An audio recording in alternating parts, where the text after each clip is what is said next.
Hi. Hi, Tanya. How are you? I'm good. Oh, good.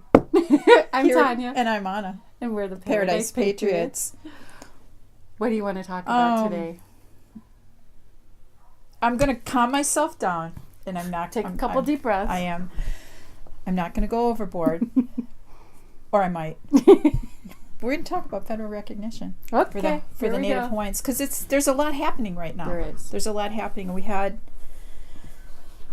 And it seems like there are a lot of different separate things, but, you know, the action on Haleakala and what's happening with Mauna Kea, that's, you know, things that happened this week, then 33 million gallons of water the new incinerator wants to take, and all these kinds of other things, what's happening with Terry. The Hawaii Teachers Union? Oh, yes, we do. Yes, let's bring that up. So there's just so much going on right now. This is a good time to talk about it. And I have a lot of friends that ask me about, you know, federal recognition and if we think it's a good idea and so forth. So then we'll talk about that. Okay. Where do you want to start? Well, it's not a good idea. Federal recognition is not a good idea for the Hawaiians. It wasn't a good idea for Native Americans, and it's not a good idea for us. And I can go over a few things of how this got to the point where it is now anyway, how it got to the point where we are. So obviously it's been something that's been ongoing, I think, you know, since before 2000 with the Akaka bill and all of the things that, you know, all of the variations on that the state of Hawaii really tried to shove down our throats. That didn't happen. $44 million, you know, to make OHA our governing body, it still didn't work. So the Department of the Interior came at the behest of the Office of Hawaiian Affairs, who we found out were pretty much working behind the scenes. Nobody knew that the Office of Hawaiian Affairs, along with the Center for Native Hawaiian Advancement, which is Robin Danner's outfit, had been lobbying in Washington, D.C. And that was really pretty secretive. So nobody understood what happened. And all of a sudden, I think it was 2015, the Department of the Interior shows up. We're like, what's that about? And to come to find out later that it's because there had been all this lobbying going on behind the scenes. So a little background on that: there was the Office of Hawaiian Affairs pushing for federal recognition, and they did their own, you know, their big PR thing for nation building. I'm sure everybody remembers all the slick posters and T-shirts and all of that, and the little community educational things they did, which really were more propaganda than education, because they couldn't answer questions. Right. It's like they needed to be educated, because when you talk to them about, you know, deeper issues like us being taken off the list of non-self-governing territories and the list to be deoccupied, they didn't have any answers for that. So anyway, and then up rolls the Department of the Interior for the second time. The first time they came, I think it was like 1998 or something. I can't remember. I only remember that we gave testimony and Pona was just a baby at the time, so it was back then. But when they came this time, there were a couple of things that were disturbing. First of all, the way the meetings were actually set up. You're talking about a nation. You're talking about giving people something that they want or they don't want. There was no pre-education done for that. And then they rolled in and you had 3 minutes to talk. They didn't give, you know, so many people came to meetings on this island. I attended all the meetings on this island.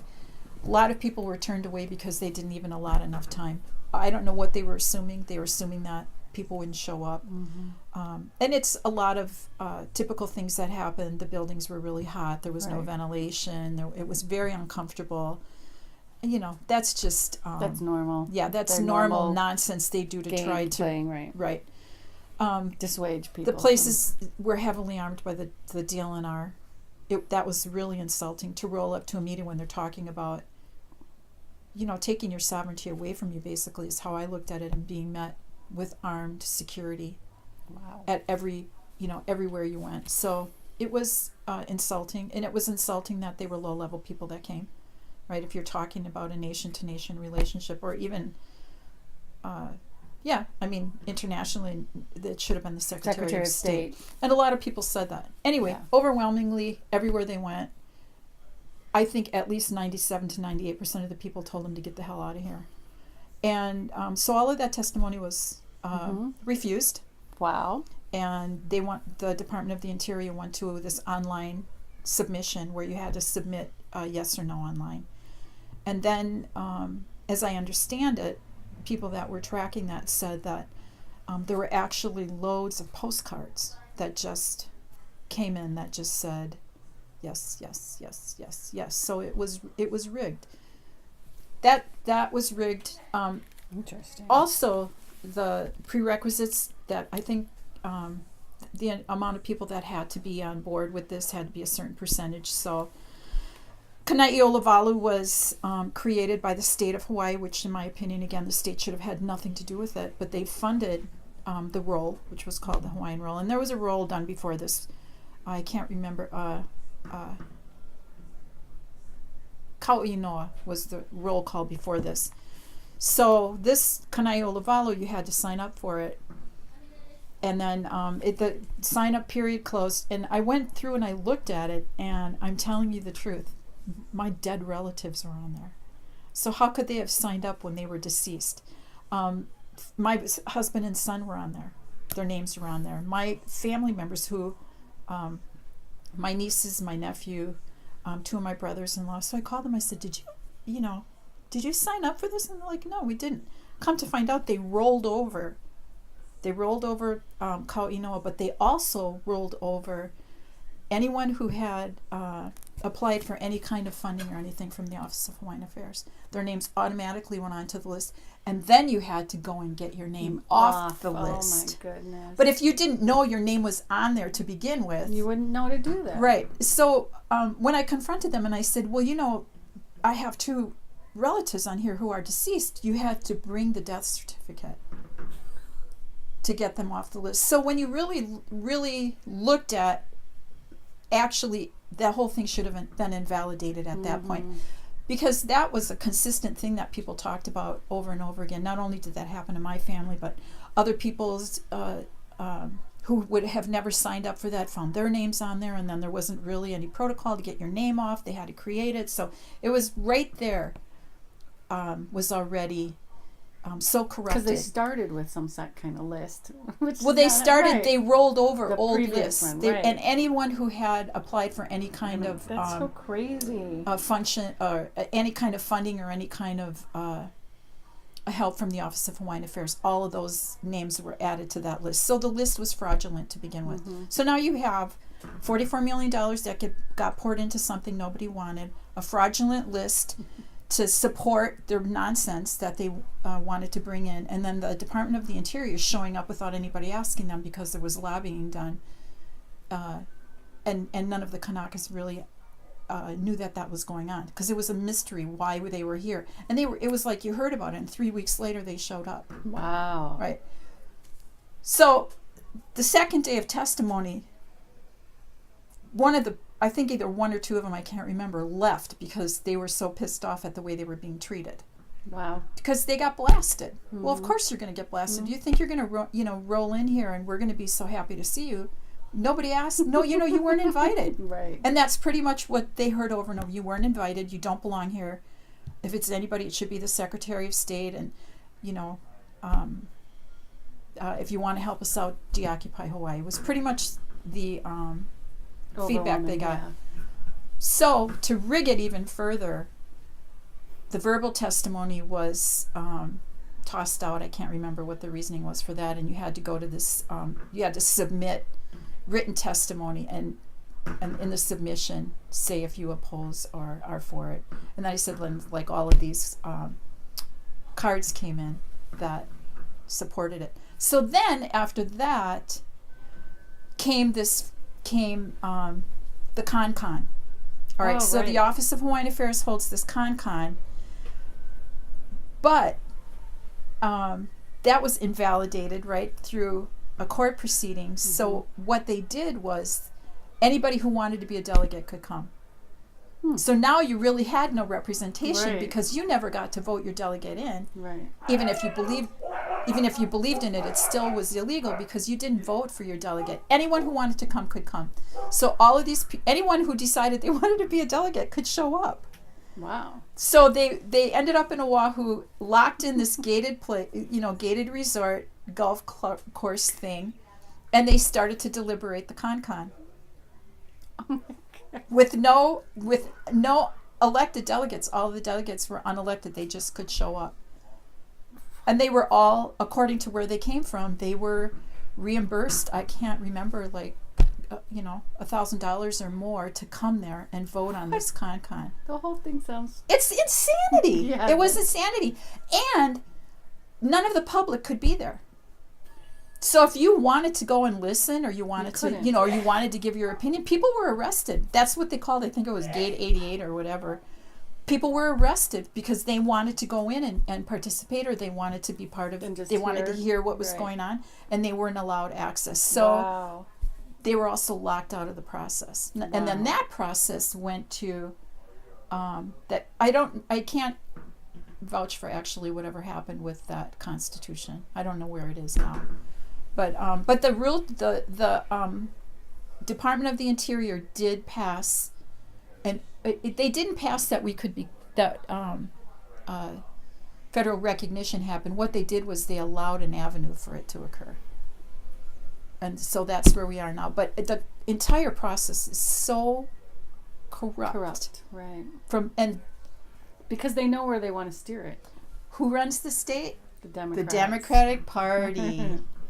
And, one of the other interesting things is not only was this, were these hearings heard in Hawaii, they also did them across areas of the United States, because we have... where there's high populations of Native Hawaiians. I didn't realize that. Yeah, they did. And the Native Americans came out and said, don't do that. That's awesome. And one of the other things that was really interesting, and I just can't fathom why anyone would want this kind of a model, was there's only a certain amount of funding that gets funded for tribes. So if you're going to take, some Native American tribes have 15,000 or 20,000 members. We have 500,000 people. You guys have a lot. If you're going to take 500,000 people and you're going to try to cut that pie up that way, and I don't blame Native Americans for not wanting it just on that basis. I agree with them that you can't take a huge population like that and expect other native sovereign tribes, if that's what you want to call them, and expect them to invite us in and be happy about it. Right. The whole thing of it was just insane. And then the other part of it, I haven't been able to read it, so I'm not going to talk too much about it until I get to look at it. But part of the agreement is a universal land settlement. Right, which... And no, we would have no avenue for reparations. Duh. Yeah, that should just be strike Screw the whole thing. Yeah. We're an occupied state. Yeah, that's... As soon as you get to talking about that, you should realize, yeah. And the argument for the federal recognition was because we have so many entitlements, which to me is it's bullshit, from the federal government right now, that they wanted to protect them. What trickle down thing do you? It kind of reminds me of the, trickle down theory of Ronald Reagan's era. Right. You want to protect education and the healthcare, right? The healthcare system, and money that comes in for Punana Leo and any kind of Hawaiian education and so forth. If we had our own resources and we had access to the revenues of our own resources, we wouldn't need any of that. Right. We would be wealthy beyond measure. Yeah. So to trade off our national sovereignty and the ability to harness our resources and the revenues that come from that to a trickle down from the federal government, Or you have to beg for it. the Bureau of Indian Affairs, Mm-hmm. will ask other nations how well that worked for them. Right. Just take a walk through Right. Rosebud Reservation for a reality check. Mm-hmm. Right. Even, and then, I mean, I don't want it, but they even signed off on gambling. So even the one revenue that Native Americans, some of them, not all of them, because it's, it didn't, their gaming didn't take off in all of their, Areas, right. sovereign lands. But even that wasn't an option. That was struck. Wow. Right, not that we would want Wow, that. talk about scarcity thinking. Or a real lack of understanding of the real value of our nation. Even if you're just looking right. at it, Absolutely. if you're looking at for the dollar part Right. of it would be harbor fees, waterways, airspace, land values, just duh. Why do you think they want to steer that canoe? Yeah, no, I know. But I can't believe that. If I know that, how can the Office of Hawaiian Affairs not get that? And how do, like some civic clubs were just really jamming for it. Mm-hmm. And other people I'm just mystified why that was acceptable. Handing people a script with certain things written down. You know what I mean? And then and just not understanding the bigger picture of it all, and truly not understanding the value of what the Hawaiian Kingdom actually has. Any nation, Right? any nation, Right. It would be any nation, right? Yeah, because there's. I mean, I mean now we have the benefit of really being able to look at what the United States has done over the last how many decades, so you can see that that's what we do. We do regime change. We go in, we strip the resources, we Pillage. make a bunch of money for a few people, right? We pillage.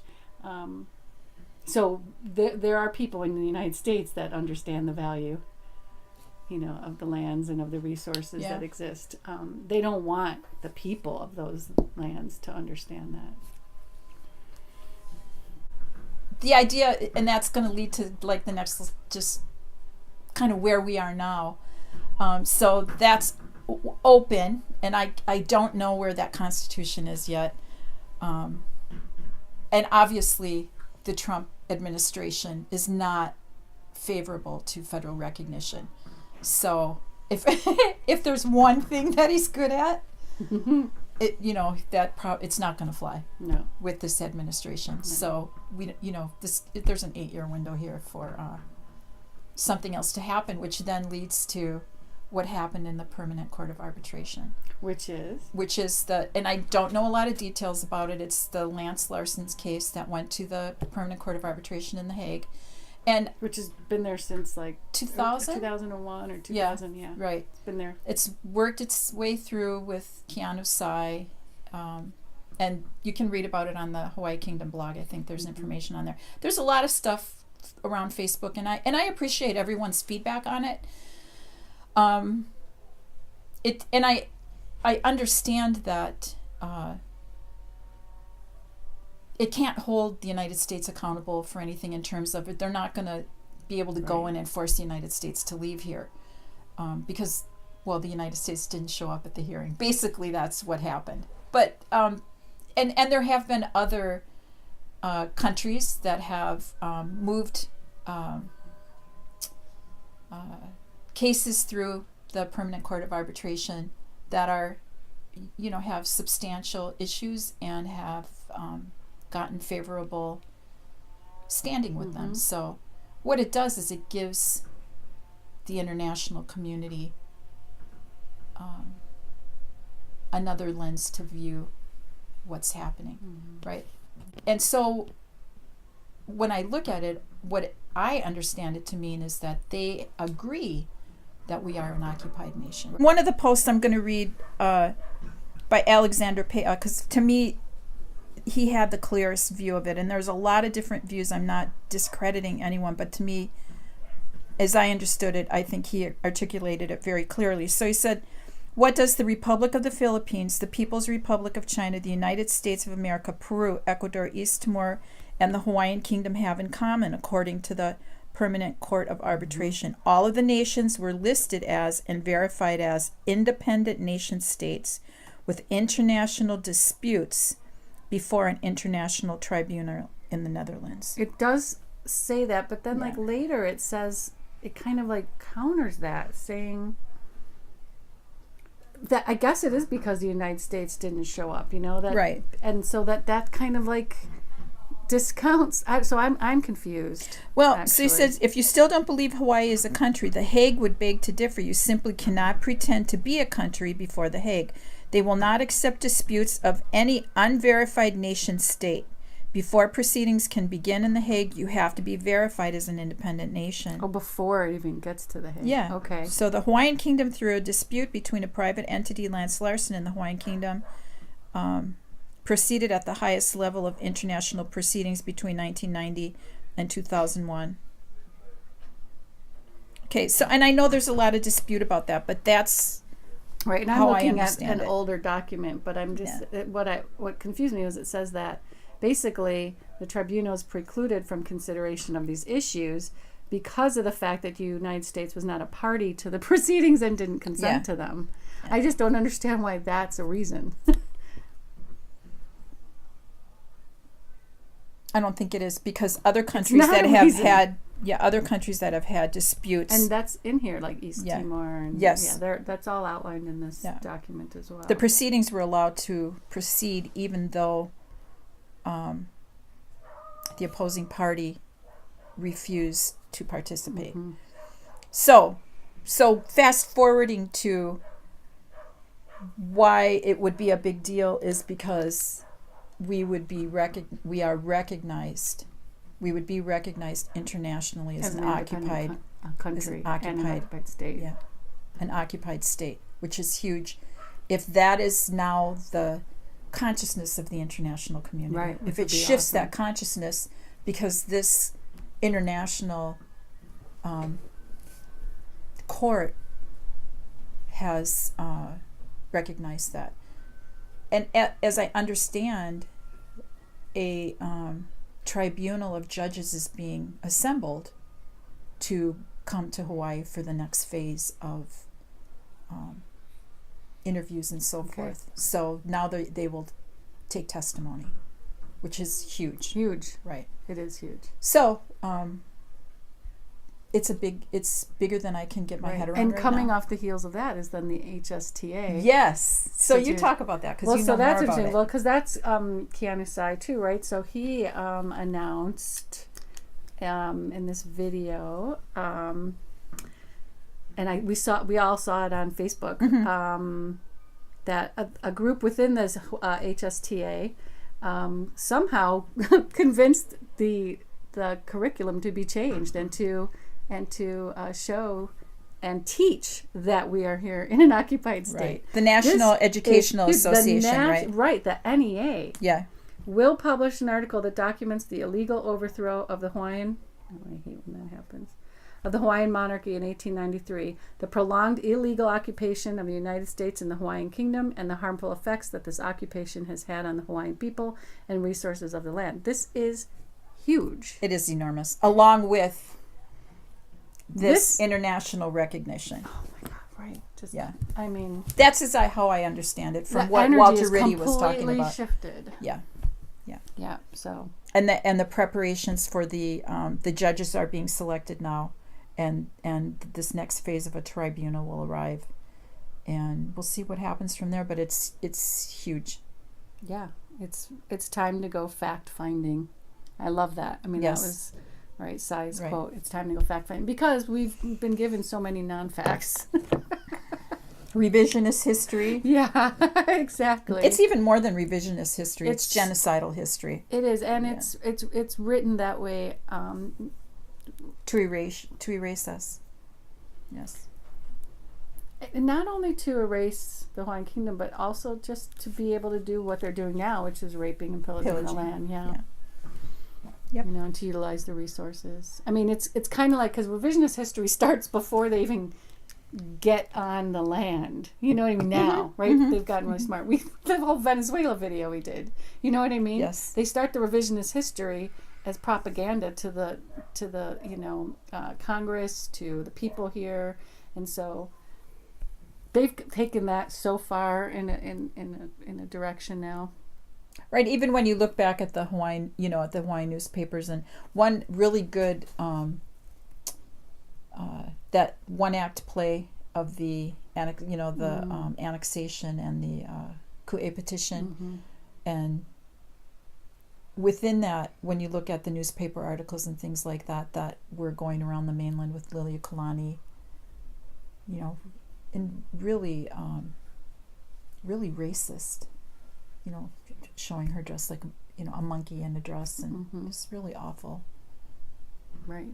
Representation of our people and our and what who we really were and what we really were like. Back and made it seem like we were primal being, that needed to be civilized, and we were more progressive than the United States government at the time, for sure. Right, because black slaves were coming here for freedom. Right. That's just one of the many things that were going on. So, yeah. So anyway, I'm not sure when this tribunal. I'm assuming it'll be sometime this year. It seems like it's coming.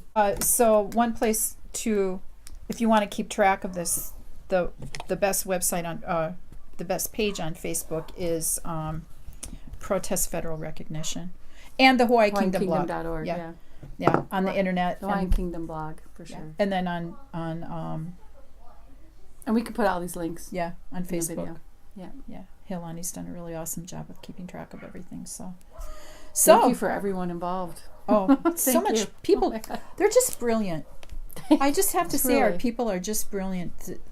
The way that things unfold, and we have a lot of hardship, but there's a lot of exciting things happening too. So focus on the good.